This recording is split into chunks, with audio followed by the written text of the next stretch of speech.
სასაფლაოს გარეშე დარჩენილი წყნეთი მოსახლეობა მიცვალებულებს ვერ მარხავს. დედაქალაქის მერის პირველი პასუხი მოშიმშილეებს. საკითხს რაიმე ფორმით მოვაგვარებ და მივიღებ გადაწყვეტილებას. არეულობა თურქეთში პოლიციამ სტამბოლში აქცია წრემლსადენი გაზი დაშალა. დეტალები რამდენიმე წუთში.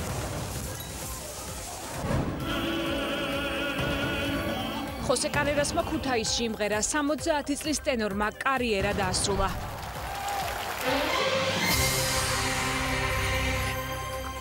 მუშაობას იწყებს პირველი არხის საინფორმაციო სამსახური ეთერში ამოვამბეთ 12 საათზე ახალ ამბებს თამარ ურუშაძე გაგაცნობთ. წყნეთში პროტესტი გრძელდება, დღეს შიმშილობის მე-6 დღეა.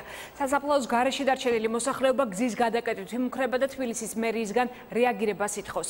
სამი კაცი პროტესტის უკიდურეს ფორმას მიმართავს. ერთადერთი მოთხოვნით წყნეთს სასაფლაო დაუბრუნდეს და ხალხმა მიცვალებულების დაამარხვა შეძლოს. მოსახლეობის ინფორმაციით სასაფლაო უკანონოდ გაყიდეს, ახალი ადგილები არ გამოყოს, ამის გამო მიცვალებულების დაკრძალვა ძველი სასაფლაოს ტერიტორიაზე ფეხით სავალ ბილიკებზე უწევდათ. ახლა კი ეს ადგილებიც აღარ არის. ყველაფერი შეივსო. ადგილობრივები ირწმუნებიან, რომ პრობლემა წლებია გრძელდება, მათ ბოლოს შეხვედრა მერიაში დავით ნარმანიასა რამდენიმე კვირის წინაც ჰქონდათ, მაგრამ უშედეგოდ. შიმშილობის დაწყების შემდეგ დღეს თემაზე პირველ კომენტარს აკეთებს დავით ნარმანია. მის ინფორმაციით 2011 წელს ტერიტორიის გასხვისება დანაშაულის ნიშნებს შეიცავს, ამიტომ მერია ამ ეტაპზე გამოძიების დასრულებას ელოდება. კომერციულ სასაფლაოს გააკეთებენ და წყნეთის მოსახლეობას არ მისცემენ უფლებას, რომ იქ მიცვალებული დაასაფლაონ. გამოვა თელი მოსახლეობა და გადავკეტა წყნეთის შემოსასვლელს და მაშინ კეთილს ინებებენ და ალბათ ყურებს შეიბერტყავენ. ტერიტორია ჩვენი წინამორბედების მიერ იქნა გასხვისებული და შესაბამისად ჩვენ ნახეთ რა გარკვეული სამართალდარღვევის ნიშნები ამ გასხვისებაში მასალების შემდგომი რეაგირებისთვის პროკურატურაშია გადაგზავნილი. თუ ასე ვთქვათ ამ ტერიტორიაზე გაფართოება ვერ მოხერხდება, ესეთ შემთხვევაში ჩვენ იძულებული ვიქნებით სხვა ტერიტორია მოვიძიოთ სასაფლაოსთვის. რამდენიმე საათის წინ ინციდენტი მოხდა თბილისის საერთაშორისო აეროპორტში. რუსთავი 2-ის ინფორმაციით თავს დაესხნენ კურიერი ჟურნალისტ და ოპერატორს ელენე ფირცხალაიშვილს და გიორგი ცანავას პროფესიული საქმიანობის შესრულების დროს შეურაცხყოფა მიაყენეს. გადამღები ჯგუფი აეროპორტში იმყოფებოდა და სტრასბურგში გამგზავრებამდე პარლამენტის წევრებს წერდა. ჩირო თაქთაქიშვილის ინტერვიუს დროს მათ უცნობმა პირმა ჯერ სიტყვიერი შეურაცხყოფა მიაყენა, შემდეგ კი ოპერატორს ცემა. გამოძიება სისხლის სამართლის კოდექსის 125 მუხლით დაიწყო, რაც ცემას გულისხმობს.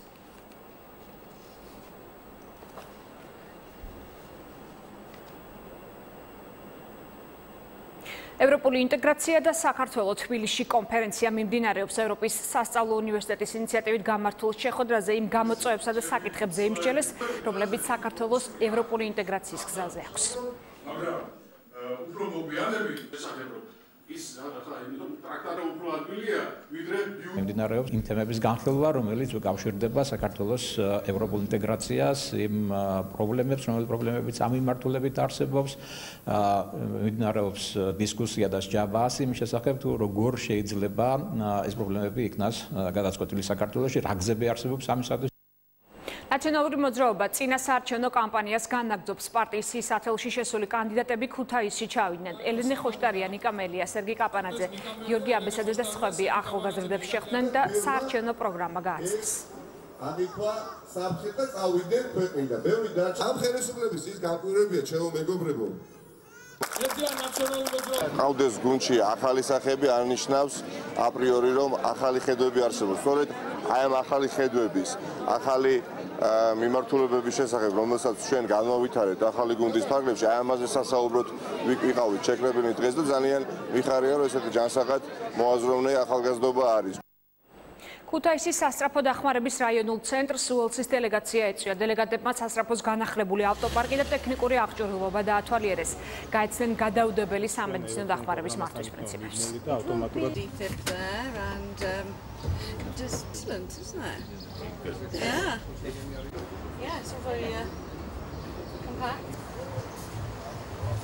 დაესწრნენ ჩვენ ცენტრის საქმიანობას, ასევე დაათვალიერეს როგორც მანქანები, ასევე აღჭურვილობა, მოხდა ერთმანეთში გამოცდილების გაზიარება. კახეთში ეგრეთ წოდებული ატმის სეზონი დაიწყო. ხილის გადამამუშავებელს შემნახველი საწარმო ხილს იბარებს. ქართულ ატამზე მოთხოვნა უკრაინიდან, ბალტიის ქვეყნებიდან და რუსეთიდან არის. შპს ქართული ხილის კომპანიის კუთვნილ საწარმოში მინისტრი იმყოფებოდა.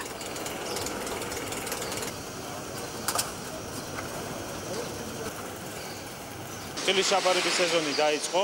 დღეს არის პირველი დღე, როდესაც ერთი ფანჯრის პრინციპით ისევე როგორც იყო გასულზე ჩვენ დავიწყეთ ხილის მიღება. აქ ჩართულია როგორც სოფლის მეურნეობა, ისე ფინანსთა სამინისტრო, ადგილობრივი ხელისუფლება და ერთიანი ძალებით ხდება რაც შეიძლება დაჩქრებულ ვადებში მთელი პროცედურების გავლა. დაწყების დღედანვე არის მიღებული დაახლოებით 20-25 ტონა პირველი დღე არის და სისტემატიურად ვაგრძელებთ ამ ყველაფერს.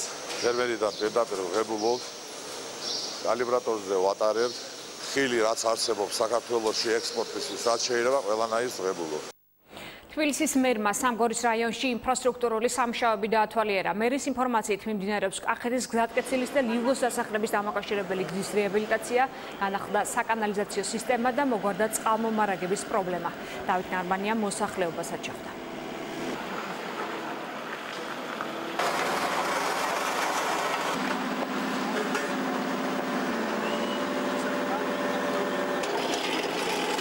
ინფრასტრუქტურის სამუშაოები გრძელდება სამგორის რაიონში. დასრულების ეტაპზე ვართ ორ ქუჩაზე, ეს არის ჭირნახულის და მაისურაძის ქუჩა, სადაც დაიგო ჭირნახულის ქუჩაზე დაახლოებით 4500 მეტრი ასფალტი, 815000 ლარის ღირებულების, ხოლო მაისურაძის ქუჩაზე დაიგო 17500 კვადრატული მეტრი ასფალტი, დაახლოებით 900000 ლარის ღირებულების. ტექნოლოგიური ინსტიტუტის კურსდამთავრებულები იტალიაში ფრასკატის უნივერსიტეტში გაემგზავრნენ. ორთვიანი პროგრამის ფარგლებში ისინი ტესტირებას გაივლიან, შესაბამება თუ არა საქართველოში მიღებული განათლება ევროპის წამყვანი უნივერსიტეტის განათლების დონეს. შედეგების მიხედვით ტექნოლოგიურ ინსტიტუტში სასწავლო და სამაგისტრო პროგრამები უნდა შეიქმნეს.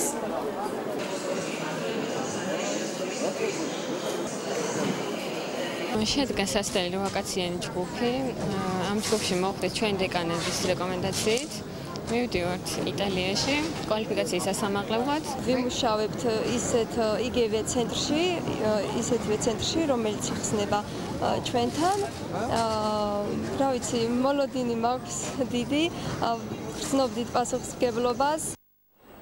ბელგიის პროკურატურამ ბრიუსელში განხორციელებული მასშტაბური რეიდების დროს დაკავებულ 3 პირს ბრალი ოფიციალურად წაუყენა. ისინი ეჭვმიტანილები არიან ტერორისტულ საქმიანობაში. მათთან ერთად სპეცოპერაციის დროს დაკავებული კიდევ 9 პირი სამართალდამცველებმა დაკითხვის შემდეგ გაათავისუფლეს. ანტიტერორისტული ოპერაცია ბრიუსელის 12 გარეუბანში შაბათს ჩატარდა, გაჩხრიკეს 40-ზე მეტი სახლი. დაკავებულების ვინაობა უცნობია. რუსეთის თავდაცვის მინისტრი სერგეი შოიგუ პრეზიდენტის დავალებით სირიაში ასადთან მოლაპარაკებებისთვის ჩავიდა. დეტალები მედიისთვის უცნობია. უწყების განმარტებით მხარეებმა სამხედრო ტექნიკურ თანამშრომლობაზე და ანტიტერორისტულ ღონისძიებებზე იმსჯელეს. ვიზიტის პარალელში თავდაცვის მინისტრმა სამხედრო ბაზაც მოინახულა და რუს მფრინავებს შეხვდა, რომლებიც სირიის ტერიტორიაზე საჰაერო იერიშებს ახორციელებენ. თურქეთში ისევ არეულობა პოლიციამ აქცია ცრემლსადენი გაზის და წყლის ჭაულის გამოყენებით დაშალა. საპროტესტო გამოსვლა ხმის ჩამწერი სტუდია მაღაზიის მფლობელის მხარდასაჭერად იმართებოდა, რომლის მაღაზიაშიც პარასკევს 20-მდე პირი შეიჭრა ბრიტანული ჯგუფის Radiohead-ის ახალი ალბომის გამოსვლასთან დაკავშირებით გამართული წვეულება დაარბია. სავარაუდოდ თავდამსხმელები შარიათის კანონებით აკრძალული ალკოჰოლის მომხმარებამ გააღიზიანა. ისიც ბრიტანული ჯგუფი Radiohead-ის გამოხმაურა და თურქულ შემატკივრებს მხარდაჭერა გამოუცხადა. თურქეთის პრეზიდენტი კი სტამბოლის ცენტრში გეზის პარკის რეკონსტრუქციის გეგმებზე ისევ ალაპარაკდა. პრეზიდენტის განცხადებით აუცილებელია წლების წინ დაწყებული პროექტის დასრულება. პროექტის სკვერის ტერიტორიაზე მეჩეთის, საოპერო თეატრის და ოსმალეთის იმპერიის ეპოქის სამხედრო ყაზარმის ასლის მშენებლობას ითვალისწინებს. გეზის პარკი ერთ-ერთია სტამბოლში მდებარე იმ მცირერიცხოვანი რეკრეაციული ზონებიდან, სადაც გამწვანება ამ დრომდე შენარჩუნებულია. 3 წლის წინ მშენებლობის უფლება ხელისუფლებას მოსახლეობამ არ მისცა, რაც მასშტაბურ არეულობაში გადაიზარდა. აქციებს მაშინ მსხვერპლი მოყვა. ავარია თელ-ავივში გადაჭარბებული სიჩქარით მოძრავი ავტომობილის მძღოლმა საჭე ვერ დაიმორჩილა და ქალაქის ცენტრში ჯერ განათების ბოძ დაეჯახა, შემდეგ კი ერთ-ერთი რესტორნის ტერიტორიაზე შეიჭრა. დაიღუპა 3 ადამიანი. პოლიცია ფაქტს უბედურ შემთხვევად თვლის და თავდასხმას გამორიცხავს. და ისევ საქართველო. გორში, ქუთაისსა და ფოთში ახალი სარაგბო კომპლექსები ექსპლუატაციაშია. მოედნებზე უკვე ვარჯიშობენ სპორტსმენები. ყველაზე დიდი ქუთაისის კომპლექსი 3 ბუნებრივ საფარიან მოედანს და 1 ხელოვნურ საფარიანს მოიცავს. პროექტის ღირებულება 12 მილიონი ლარია. გორის და ფოთის სარაგბო კომპლექსებში კი 2 მოედანი შედის.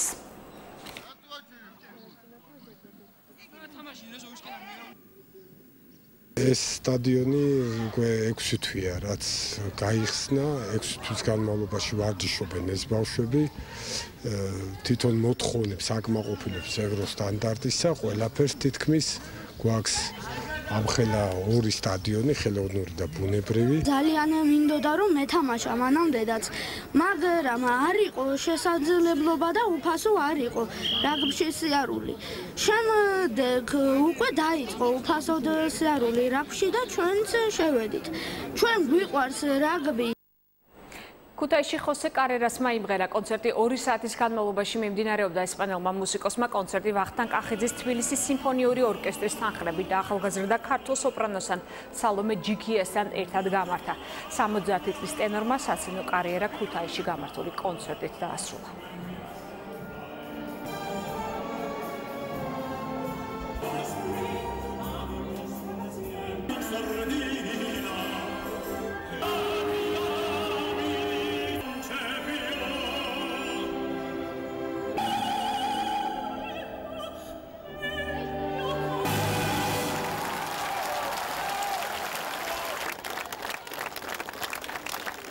თავარი არის ის თუ რამდენად მაყოფილი არის ხალხი, მათი რეაქცია, როგორც ხედავთ, გარშემო სულ ბედნიერი სახეებია, ამიტომ მე ერთნიშნულოვნად ვიტყოდი, რომ დღევანდელმა ღონისძიებამაც გაამართლა. იყო ძალიან მაღალ დონეზე ორგანიზებული, იყო რა თქმა უნდა და ამაში ეჭვიც არ გვეპარებოდა, რომ მაგარი საშემსრულებლო ხარისხი და მეგონი ის ადამიანები, ვინც მოვიდნენ, ჩამოვიდნენ სხვა ქალაქებიდან და დაეცნენ ამ კონცერტს, ძალიან კმაყოფილები არიან. სიტყვებს ვერ პაულოფ ესეთი აღფრთოვანებულები ვარ. ეს არის ჩვენთვის განსაკუთრებით მუსიკოსების ძალიან დიდი შენაძენი. ძალიან დიდი მადლობა ყველას.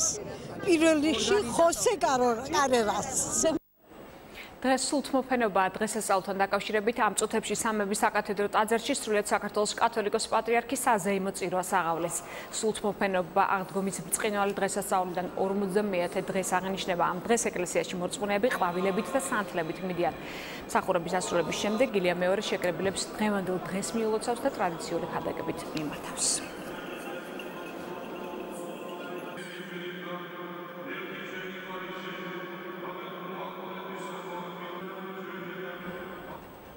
ეს იყო ბოლო ინფორმაცია გემშვიდობებით 4-მდე დროებით.